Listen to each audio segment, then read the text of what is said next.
Sadly, Steve Dowse, and I must say everybody here expected Steve Dowse to challenge for victory. So Mike Closer continues with just Fred Salmon as a problem at the moment, Paul. Yes, and I think he'll have to try and get rid of Fred Salmon before the finish, because Fred Salmon's got quite a clever little finish, quite a good sprinter when it comes to the end, and every time that Closer's put the pressure on, Salmon's managed to come back on the faster sections. Closer pedalling his lowest gear. That doesn't leave much in hand, does it, for the climb of the Ode Barn, which is about a kilometre ahead of them now for the second time. They've covered around 35 kilometres, and we go back down to the finishing line here. 1 hour 32 minutes on the clock. And Hinton goes through in 4th place, and Barry Clark goes through in 5th.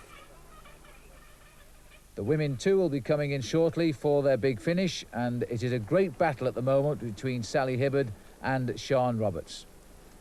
And this is Chris Young, who continues to make steady progress. He's 3 minutes behind at the moment, so he's still a lot of work to do, but of course he's got over 20 kilometres to get back up. Still a chance. Paul Hinton. Now. And this is Sally Hibbard coming home, and this is a surprise. Sally at last has won the title. Well done, Sally. Sally, what a fabulous result. You turned the tables on the top too. Yeah, about time really. I've been trying all season, so it took me a while. Great time to choose. Yeah, it's a great course. It's suited me, this course, because it's real endurance, you know. Not too many hairy descents. Now, were you with Debbie and Sean at any point? Yeah, I was with Sian for quite a way. About in the middle section of the course, but then on the flat bits I got away from her, so because she was catching me on the descents, and then finally I managed to stay away, which was great. Your bike is absolutely caked in mud. Were there any hairy moments? Just those rivers, trying to get through the rivers. I was being swept away, you know, but apart from that it was good. The bike, it was a new bike, so it felt really good. That's super. Well done, and we'll wait for the others to come in. Okay, cheers, thanks. And what a day to choose to record your first beating of Sian Roberts. Here she comes, but she still has a smile on her face, as she always does. And she does, in fact, train and with her husband, Daffyd, around the Welsh hills. So she's in 2nd place, and she'll have to be content with that today. Sian, you're still smiling. Yeah, you've got to, haven't you? Are you disappointed at being second to Sally? Oh no, she did a really good ride. It was good. We were together through the first river, and the current just took me. It just fell off, and I landed on the derailleur. Well, the bike landed on the rear derailleur, and it was just wouldn't work properly after that. So, but she had a really good ride. I was about 2 minutes slower today than I was yesterday, I think. So, yeah, it's okay. So it obviously came good for Sally today, and not so good for you. Yeah, well, that's the way it goes. Debbie, you're absolutely exhausted. 3rd place? Yeah, I know. Not too happy with it, but... It was a great competition, though, between the 3 of you. I don't know how... I didn't see them ahead of me at all, so I've just been chasing like mad. I just wasn't getting anywhere. Any bad experiences in the rivers? No, okay, I got knocked off again, but apart from that, everything went fine this time, yeah.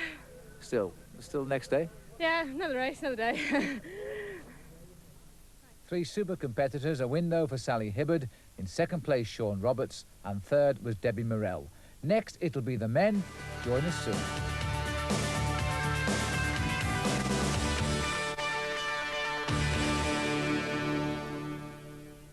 And welcome back again to Rothy Merkus, and Mike Closer still in the lead. But before the race started, we spoke to him about the safety in the sport. Mike, although mountain biking is a comparatively new sport, you're already an ex-world champion of just a year ago, yet it's come in with all the latest technology, especially the safety aspect, hasn't it? I mean, you've got a hard shell helmet there. Tell us a little bit about the helmet. Well, it's basically the same helmet that's used by the road racing teams in the U.S. It's a polystyrene foam with a Lycra cover, and then your nylon straps and a little bit of foam for padding and fit in the interior. Yeah. Now, obviously, it can be very dangerous mountain bike. What are the main hazards in mountain bike riding? Probably your rocks and your logs and your water crossings that you encounter on the trails. Sometimes the other riders, maybe. Basically, your terrain in which you ride over. Do you have yourself had any tough tumbles? Oh, I've had a few where it's required some stitches to mend myself up, but nothing really serious. I've landed where I've had to use the helmet for a few instances. You know, there's not much you can do sometimes, and if you land up on your head, hopefully you've got a helmet on to protect yourself. Obviously, the head's a fragile part of the body, Mike, but other parts you protect as well. For example, the track mitts you have. Now, they're a pretty common part of international cycle racing, but they do save the hands when you fall, don't they? Yeah, definitely. The padding on the palm area, it's padded leather, and it's basically you come away unscathed with the palms covered up. You know, usually your fingers may end up with a couple scuffs if you lie in there, but Yeah. they're very protective. Would you say it was a dangerous sport, Mike? I don't think it's any more dangerous than a lot of other sports out there. You know, motorcycle riding could be considered one of the more dangerous, I think. And then, you know, road racing, you've got a lot of times where you're in a big group and the riders may go down and you end up with some skin abrasions, but it's not so bad. In mountain biking comparison, I don't think it's that dangerous. Even so, I'm sure Mike's taking a few risks at the moment to keep his lead. This is where we are again. Remember, we are now on lap number 2. And Fred Salmon has rejoined Mike Closer at the front. He really is giving Mike a great run. Well, he is, and Fred's always played second or third fiddle to his other teammates, David Baker and Tim Gould, but today he's been given his chance, and he really is taking that chance. Through the lush countryside, and Chris Young still continues to close in. He's now down to 2 minutes behind the two leaders, and he knows it, because on the long straights in the open wasteland, he can in fact see them up ahead. And this is Chris's final day as an amateur rider, because tomorrow he'll turn professional for the ever-ready cycling team. And let's hope he finishes on a high note. Paul Hinton going through, he'll be 4th.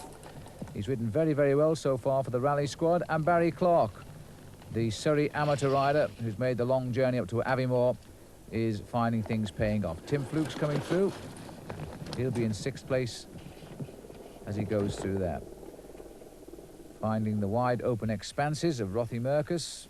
Extremely beautiful. It's an estate, by the way, measuring 40 square miles, 25,000 acres. And for those of you who like bird watching, the golden eagle flies here. And James, the son of the Laird, John Grant, also has a mountain bike, and a very nice one too. He's only, I think, 12 years of age, and I'm sure he's enjoying watching the spectacle today as these 400 or so bikers go around this tough circuit. And it really is, Paul, turning out to be just that now. Well, it is. This last 20-30 kilometres, anything can happen. It's really the time when the riders start to make mistakes, slip on rocks and possibly miss corners. Interesting spectators out on the estate roads. None, I note, willing to go through the water, as they're forcing Paul Hinton to do here. Hinton actually looks to me as though he's getting very tired. He's starting to wobble a little bit. Remember, that bike is weighing around 35 pounds now with it caked in mud. This is Barry Clark, and it's a very international front half dozen now. Without Steve Dowse, of course, he is in retirement. And number 2 here, Raymond Desonnet, who's trying to get back up to the leaders. He was leading, if you remember, when we started. Now, after some 3 hours in the saddle, then he's dropped back a little bit. Tim Davis going through, the South Wales rider from Llandudno Wells, so he might tell me it's more in Mid Wales than South Wales.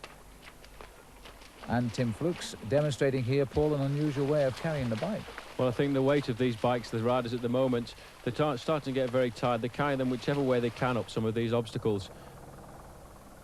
So, clear of the woods again now, heading up towards the second and final climb of the Ode Barn Mountain, up to 1,400 feet. And Mike Closer still cannot find the answer as to how to get rid of Fred Salmon, who's still sticking with him. Well, over all the technical sections, Closer opens up a little gap, but when it starts to get fast, Fred Salmon pulls back again on the road sections. Well, Mike Closer may not know too much about Fred, although he has been riding some of the World Cup events, I think, along with David Baker. And what a lovely picture that is, as to the top of the mountain comes Mike Closer. Snatches his food on the summit, keeps going, heading down towards the deer farm now, because red deer are born and bred here on the estate, as well as they have their fair share of wild ones too. Just hop in, I believe, into the farm during the rutting season. Over the top of the hill then, down towards the deer farm. And Fred Salmon is still keeping Mike in sight, but he seems to be losing a little bit of ground here. The face of Chris Young, former British cyclocross champion, also a successful road racing cyclist, seems to be in no hurry. Well, he's not in much of a hurry at the moment, but it's very important in a race like this, an endurance race, to keep the food levels topped up. He's taking on some sugary foods here because there is a little bit of fructose in those oranges, a bit of vitamin C just to keep him going.